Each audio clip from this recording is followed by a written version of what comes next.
Hello. So I wanted to share on this video about the structure that Finnish schools go by. Now, the structure I'm giving is secondary because that's where I've been mostly. It's not too dissimilar in primary either, but I'm focusing on secondary here because that's where I've been. Now, I'm absolutely sure that there's some kind of snazzy way for me to make some kind of PowerPoint slide and put it directly on the video. I have no idea how to do that. And unfortunately, my fiance, my girlfriend, was not able to come with me on this trip. So I've just got a piece of paper that I've written it down on, and I'm going to whiz the video camera down and hopefully you can see it. I'll give you some music while we do it. There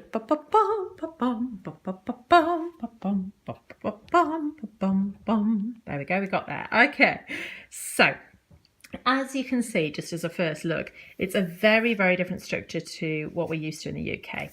So starting over here, we'll have a principal, non-teaching, usually supported by a vice principal who is often responsible for the maintenance staff, also things like the budget, different statistics, that kind of thing.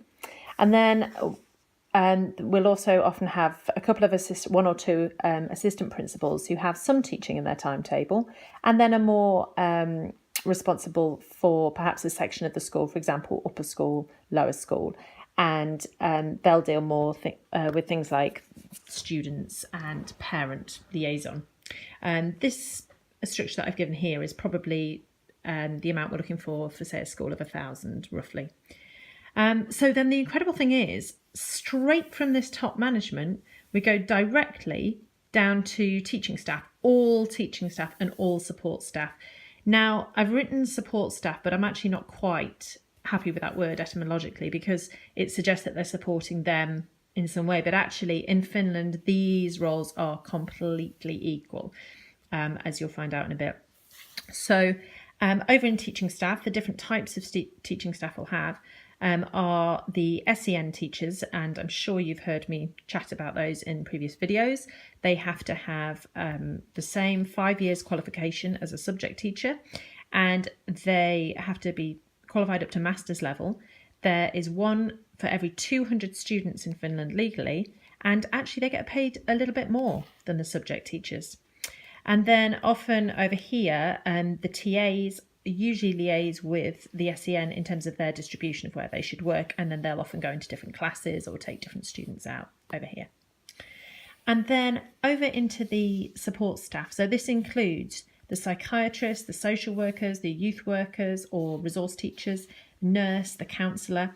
So these are, depending on the size of the school, they're all permanent staff. The psychiatrist might be, let's say, 3 days a week. They might share with another school, as may the social worker, but in some schools they're full-time, depending on it. And then if you look at the counsellor here, which I've discovered the role varies in different schools, we might translate that really, the word in Finnish is curator, but we might translate it as some kind of career guidance, but it's a lot more than what a careers advisor would do traditionally in a UK school, because they're there full-time and they guide every single student in every single year. So it's a massive job. In the last school I was in, which had 1,000 pupils, there were 2 of those, for example. And the line here demarcates that in one school I visited, the counsellor was actually stepping in for the assistant principal at points. So this is possible as well. You can go from that role into principalship over here.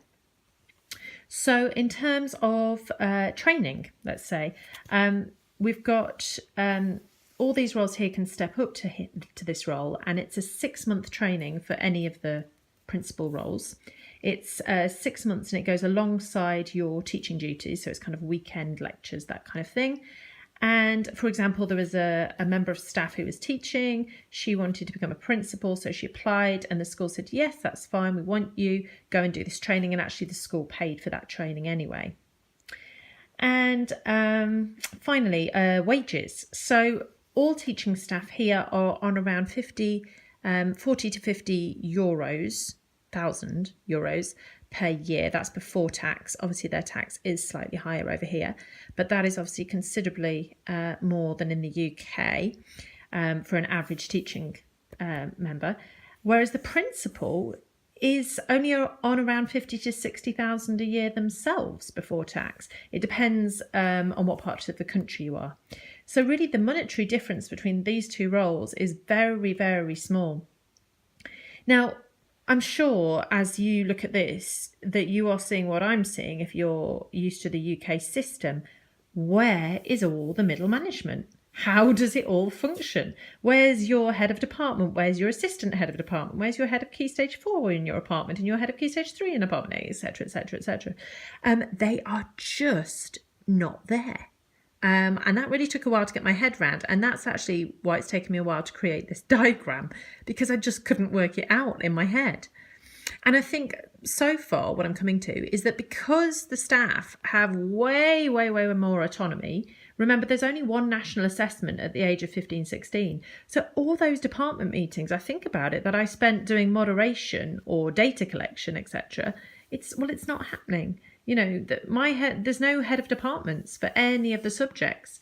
The departments, I think, usually get roughly around once a month where they get together and they might work together on a subject or cooperate in that sense. But there is no head of department. There's no middle management here.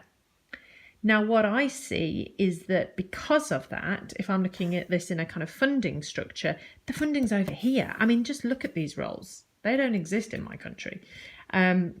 You know, you can see clearly there's a lot of funding going into these roles. And as I've spoken about in my previous videos, if you have a look at the ones on inclusion and behaviour, I believe this area is what makes Finnish schools able to be so inclusive, to have nearly every single pupil in the same school.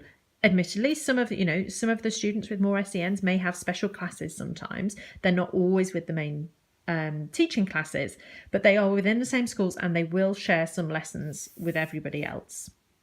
So I hope that's made some sense and answered some questions. There were quite a few people asking me about this on Twitter.